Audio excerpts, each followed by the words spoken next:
Shears Townsend not for sale, Donna taunt by my mom. The cry tore through the silence like a blade, silencing the organ and freezing every mourner in place. A little girl no older than 7 clung to her mother Utum's coffin, her face red with grief and panic. People whispered, confused. A man in a designer suit stepped back, clearly startled. But Clint Eastwood, standing quietly in the last pew, narrowed his eyes.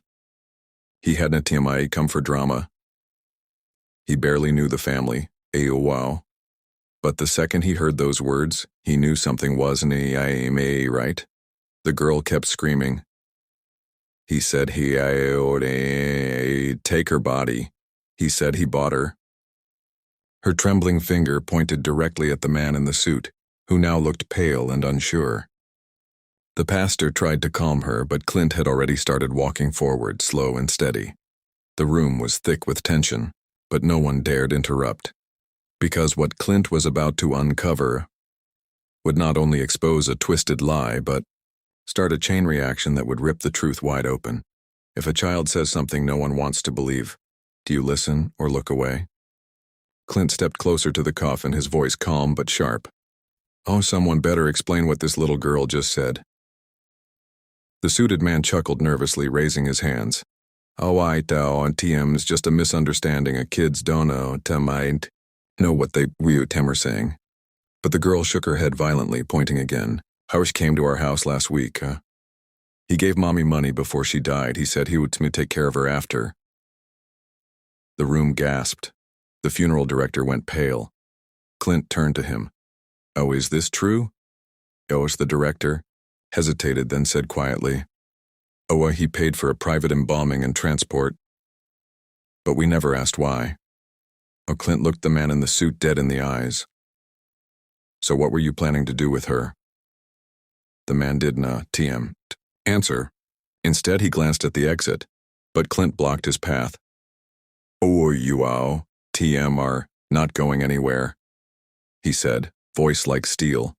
Murmurs turned into outrage as more people started piecing the horror together. But the most chilling moment came when the girl added, oh, he said he wanted to keep her forever, like art. Suddenly, this wasn't just grief. It was something much darker, and Clint knew, this was no one TMTT over yet. The suited man at TM's smirk vanished the moment Clint Eastwood stepped closer and whispered, Oh, TM've seen men like you before. They smile until they TM are exposed. 2 men in the crowd blocked the exit as murmurs grew louder and more panicked. Then, like a match to gasoline, the girl dropped a single sentence that changed everything. Wow. He kept calling my mom you're a perfect subject. Ground, Tim. People turned toward the man, horrified. The funeral director checked paperwork and found something chilling, an unauthorized cremation order signed under a false name. Clint took the document, his jaw tightening. While you tried to erase her, hide what you did. But the worst part was yet to come. A woman in the back, who had remained silent until now, stepped forward. He said the same things at my sister, TM's funeral 2 years ago. And we never saw her body again. Gasps filled the room. The man, TM's face turned white. Clint reached into his coat, not for a weapon but for his phone, and called a name the man clearly was no TMT expecting. A local detective and an old war buddy. Oh, yeah, Clint said. I think we TMV got him. And I think it goes deeper than this family.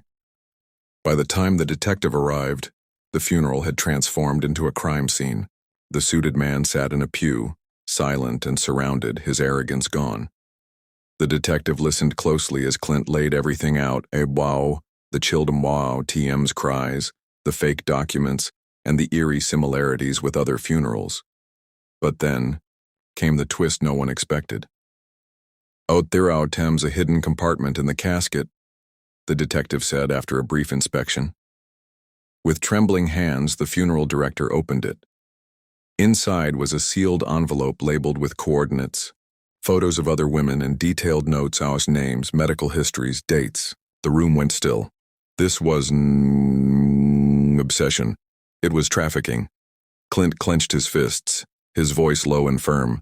Oh, you were no team. Just trying to, oh, no team, hero. You were collecting them. Oh, the man didn't deny it. Instead, he whispered, oh, there are more. UOTM, I'll never stop it. But he was wrong, because Clint already had. That one girl ODM scream had done what no agency had managed for years. The story broke across the country within hours. But while news outlets chased headlines, Clint walked out quietly, the little girl by his side holding his hand. Oh, wow. Not because she knew who he was, but because she knew he had listened. Days later, the truth came pouring out like a storm, long held back. That man wasn't just a wealthy mourner with a twisted obsession. He was the face of a secret society that had operated in silence for nearly a decade, using grief and money to hide their trail. But they did count on one thing: a child too brave to stay quiet and a man like Clint Eastwood who knew when silence was dangerous. Investigators uncovered dozens of similar cases, all linked by forged paperwork and hush money. The little girl, our TM's words became a national cry for justice. Clint never gave interviews, never stood before a podium, but his actions echoed louder than any headline. The girl was adopted by her aunt, and Clint stayed in touch, quietly helping with therapy, legal fees, and school. In her first interview years later, she said, "Oh, everyone ignored me, except him. He made the world believe me." Clint Eastwood didn't save the day with a speech or a punch. He did it by listening when no one else would. And that saved more lives than anyone will ever know. If you were in that room, would you have stood up or stayed silent like the rest? And just like that, what began as a quiet funeral became a turning point that shook an entire system. Clint Eastwood didn't want to seek fame, applause, or recognition or row. He only followed his instinct when something felt wrong. In a world where people often look the other way, he chose to act. The little girl who once screamed in fear now speaks with courage, and the shadows that once hid unthinkable crimes have been forced into the light.